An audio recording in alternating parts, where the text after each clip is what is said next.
আসসালামু আলাইকুম এভরিওয়ান, সবাই কেমন আছেন? আশা করি সবাই ভালো আছেন এবং সুস্থ আছেন। তো এটা হচ্ছে কিছুদিন আগের ব্লগ, মানে ঈদের আগের ভিডিও। মানে আমি ঢাকা গিয়েছিলাম ডাক্তার দেখাইতে, তো সেটারই ভিডিও। তো প্রথমে হচ্ছে আমি আগে নানু বাসায় যাই, কারণ নানুকে হচ্ছে নিয়ে তারপরে ঢাকায় যাব। যাওয়ার আগে হচ্ছে নানুদের গাছের কিছু আম পাড়তেছিলাম, খাবো আর খালামণির জন্য কয়েকটা নিয়ে যাব। আর কথা বলতে বলতে আমরা ঢাকা চলে আসছি। রাস্তার মধ্যে তো আর আমি ভিডিও করতে পারি না। আমাদের ঢাকা যেতে যেতে প্রায় সন্ধ্যা হয়ে আসছিল, আর আম্মু হচ্ছে সন্ধ্যার সময় আমাদের জন্য মোগলাই আর রোল নিয়ে আসছিল। আর এই টমেটোর টকটা এত মজা ছিল, টমেটোর না সরি তেঁতুলের টক, এই টকটা খুবই মজা ছিল। আর আমি যাওয়ার পর হচ্ছে আমার ভাই আলমারি থেকে বের করে দেখাচ্ছিল, ওদের স্কুলে খেলা হয়েছিল, তো খেলার মধ্যে হচ্ছে পুরস্কার পাইছে আর কি, এই বইটাও গিফট পাইছে, কিন্তু পড়ে নাই, তাই আমাকে বলছিল তুমি পড়ে দেখো। এখন হচ্ছে রাতের খাওয়া দাওয়া শেষ, আকাশটা দেখতেছিলাম, একটু পরে ঘুমাই পড়বো, কারণ সকালে হচ্ছে আবার হসপিটালে যেতে হবে।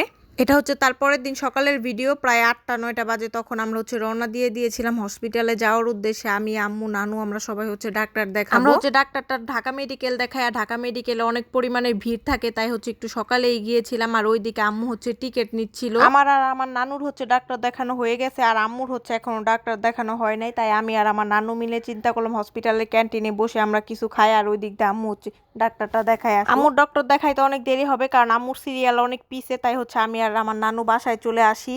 বাসায় এসে দেখি খালামণি হচ্ছে আমাদের জন্য রুটি আর আলু ভাজি করে রাখছে, তো সকালের নাস্তাটাও করে ফেললাম। এরপর হচ্ছে দুপুরে খাওয়া দাওয়া শেষ করে রেস্ট নিচ্ছিলাম, আর চিন্তা করলাম যে বসে না থেকে একটু ছাদে গিয়ে ঘুরে আসি, যেহেতু বিকেল হয়ে গেছে, তাহলে হয়তো বা একটু ভালো লাগবে। খালামণির ছাদে হচ্ছে আগে অনেক ধরনের গাছ ছিল, কিন্তু ওই গাছগুলো এখন নাই, মারা গেছে যত্নের অভাবে। খালামণি এখন খুবই ব্যস্ত থাকে, তাই ছাদে সময় দিতে পারে না, তাই এখন হচ্ছে আর ছাদে ওই রকম গাছ নাই। আর এইদিকে আমার ভাই সারাদিন যেখানে যাবে ওইখানেই শুধু ওর দুষ্টামি করা লাগে। ও হচ্ছে ছাদের মধ্যে একটা বোতল নিয়ে খেলতেছিল, আর হঠাৎ করে পাশের ছাদের থেকে গিয়ে আমাকে ফুল এনে দিল। মানে আমি জানি না যে ওই পাশে ও ফুল আনার জন্য গেছে, তারপর দেখে ও আমার জন্য দুইটা ফুল নিয়ে আসতো। আজকে পরিবেশটা ভালোই লাগতেছিল আকাশের। এরপর হচ্ছে সন্ধ্যা হয়ে আসতেছিল, তাই আমরা হচ্ছে নিচে চলে যাই, কারণ এখন একটু পরে মাগরিবের আজান দিয়ে দিবে, তাই হচ্ছে আমরা নিচে চলে যাই। এরপরে হচ্ছে মাগরিবের পরে চিন্তা করলাম যে তাহলে আমরা নিচে থেকে কিছু খেয়ে আসি, তাই হচ্ছে আমি, আমার ভাই আর আমার বোন মিলে চলে গেলাম কিছু খাওয়ার জন্য। বাড়ির থেকে একটু সামনেই দেখি যে একটা মামা হচ্ছে ভ্যানে ফুচকা আর ভেলপুরি বিক্রি করতেছিল, তো আমরা চিন্তা করলাম তাহলে ভেলপুরি খাই। ভেলপুরি খেয়ে আমাদের প্রচুর পরিমাণ ঝাল লেগে গিয়েছিল, তাই হচ্ছে আমরা আইসক্রিম নিতে গিয়েছিলাম। তারপর আইসক্রিম নিয়ে হচ্ছে এই সুন্দর রাস্তা দিয়ে একটু হাঁটলাম।